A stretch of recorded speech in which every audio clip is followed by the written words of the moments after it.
सासू माँ बदल गई। कहानी उस घर की है जहाँ बहू और बेटी को एक माना जाता था, लेकिन फिर अरे शिखा बेटा, तू रसोई में क्यों घुसी रहती है? जा, रोटी मैं बना लूंगी। नहीं नहीं माँ जी, आप बैठिए, बस सारा खाना बन ही गया है। श्वेता को बोल देती हूँ, वो खाना लगा देगी सबका। सॉरी भाभी, मेरे पास वक्त नहीं है। माँ, मुझे पैसे देना, पार्लर जाना है। हाँ हाँ चली जाना, भाभी को भी ले जाना। वो भी जाने को बोल रही थी पार्लर, पर पहले ना मदद कर दे उसके खाना लगाने में। देख माँ, वो बहू है, उसे बहू रहने देना, इतना सर पर मत चढ़ा भाभी को। श्वेता, ज्यादा मत बोला कर। बहू और बेटी में कोई फर्क नहीं होता है। जा जाकर काम कर। ननद को माँ का भाभी से इस तरह प्यार करना बिल्कुल अच्छा नहीं लगता। वो बार बार किसी न किसी तरह माँ को भाभी के खिलाफ भड़काती रहती, लेकिन कोई फायदा ना होता। एक रोज, अरे बेटे किशन, जा बहू को कहीं घुमा कर ला, सारा दिन घर में काम करती रहती है। हाँ हाँ माँ, हम लोग जा रहे हैं ना गोवा। अच्छा जी, भाभी ने तो हमें बताया भी नहीं। वैसे तो सारी पंचायत करती है, ये गोवा वाली बात क्यों छुपा गई हमसे? अरे क्योंकि उसे खुद नहीं पता था बहन। मुझे टिकट सस्ती मिल रही थी तो मैंने बुक कर दिया। हाँ शिखा, पैकिंग कर ले, संडे हम जा रहे हैं गोवा। दोपहर में शिखा पैकिंग कर रही थी कि सास आ जाती है। ये क्या बहू, साड़ियाँ? अरे गोवा जा रही है घूमने या फिर शादी में मायके हैं?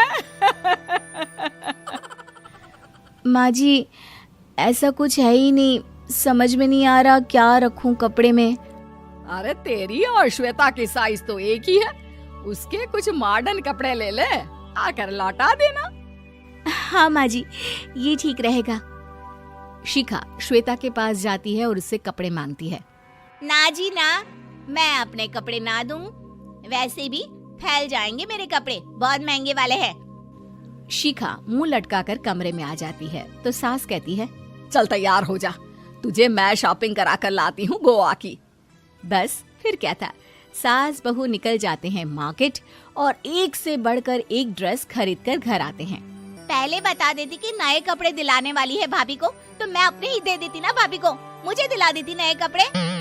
देख श्वेता, परिवार का मतलब सबके साथ रहना होता है, ना कि सिर्फ अपना सोचना। वैसे भी तुझे अच्छे संस्कार सीखने चाहिए। और रही बात कपड़ों की, तो शिखा, आज से घर पर भी तू मॉडर्न कपड़े ही पहनेगी। कोई जरूरत नहीं है ये साड़ी वाड़ी लपेटने की। अब क्या था, घर पर श्वेता और शिखा एक जैसे रहते। एक बार पड़ोसन आती है। अरे बेटा, अपनी माँ को तो बुलाना जरा, बात करनी है। शिखा सास को बताती है और रसोई में चली जाती है। ये आपकी बेटी बहुत बड़ी हो गई है, इसके लिए एक रिश्ता है, कहो तो बता दूं। ये बेटी नहीं बहू है, घर में सब एक जैसा ही रहता है। वैसे मेरी बेटी भी बड़ी हो गई है, कोई रिश्ता हो तो जरूर बताना। पड़ोसन रिश्ता लेकर उन लोगों के घर आती है। तब श्वेता की होने वाली सास कहती है, तो ये घर है, कितने मंजिल का है? और ये बहू ने आपकी क्या पहन रखा है, जीन्स टॉप? अरे भाई, साड़ी वाड़ी नहीं है क्या इसके पास? देखिए, सर्दी है तो साड़ी में बहू कैसे मैनेज करती, वैसे पहनती है साड़ी भी। देखिए, हम लोग ठहरे पैसे वाले लोग, कोई कमी नहीं है हम लोगों के पास पैसों की, बहुत पैसे हैं, जमीन, नौकर चाकर, कार, सब कुछ है, लेकिन घर में संस्कारी बहू चाहिए। समझ रही हैं ना आप?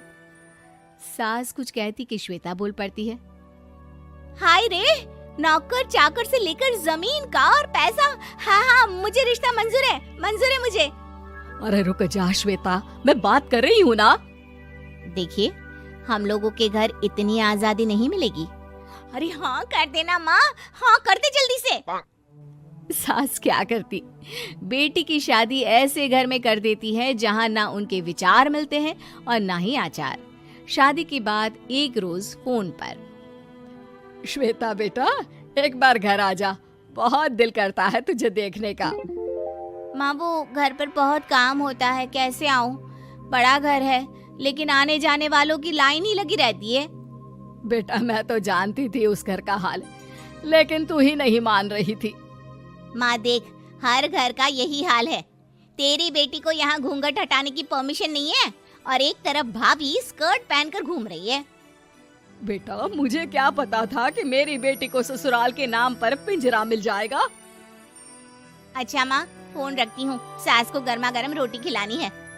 तुम लोगों की तरह नहीं कि एक रोटी बनाओ, एक सब्जी बनाओ, फिर सारा दिन फ्री होकर घूमो।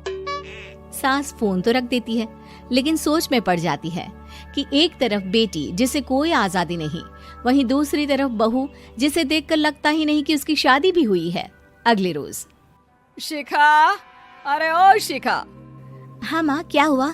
कुछ चाहिए आपको? मैं जिम जा रही थी। जिम के कपड़ों में बहू को देखकर सास को घूंघट में अपनी बेटी का ख्याल आता है। देख बहू, घर में बहू की तरह रहा कर। इतने टाइट कपड़े पहनकर जिम जाना पसंद नहीं मुझे। जा जाकर रोटी बना। रोटी? माँ अभी तो शाम की 6 बजे हैं, इस वक्त रोटी? अब क्या मेरे खाने पीने पर भी पहरा है? अरे जब मर्जी तब मैं अपने घर में खा भी नहीं सकती क्या? बहू को अजीब लगता है। वो समझ नहीं पाती कि जो सास कल तक इतनी सपोर्टिव थी, उन्हें अचानक से क्या हो गया। वो किचन में जाती है, गरम रोटी के साथ 2 तरह की सब्जी, रायता, सलाद सब लेकर सास के पास आती है। माँ जी, खाना। इतना सारा खाना? राक्षस समझा है क्या मुझे? रोटी मांगी थी मैंने गर्मा गर्म बस। पर माँ जी, रोटी खाती किससे आप? सब्जी तो बनानी थी ना। अरे भूख मर गई मेरी तेरी बहस से। जा जाकर काम कर, अंदर पूरी रसोई साफ कर। बहू अंदर चली जाती है। थोड़ी देर में श्वेता घर आती है। अरे शिखा, जल्दी से चाय ला, पकवान बना, मेरी बेटी आई है। अरे नहीं नहीं माँ, ड्राइवर बाहर खड़ा है। मैं तो घर का कोई सामान खरीदने के बहाने यहाँ आ गई हूँ, मुझे जाना होगा।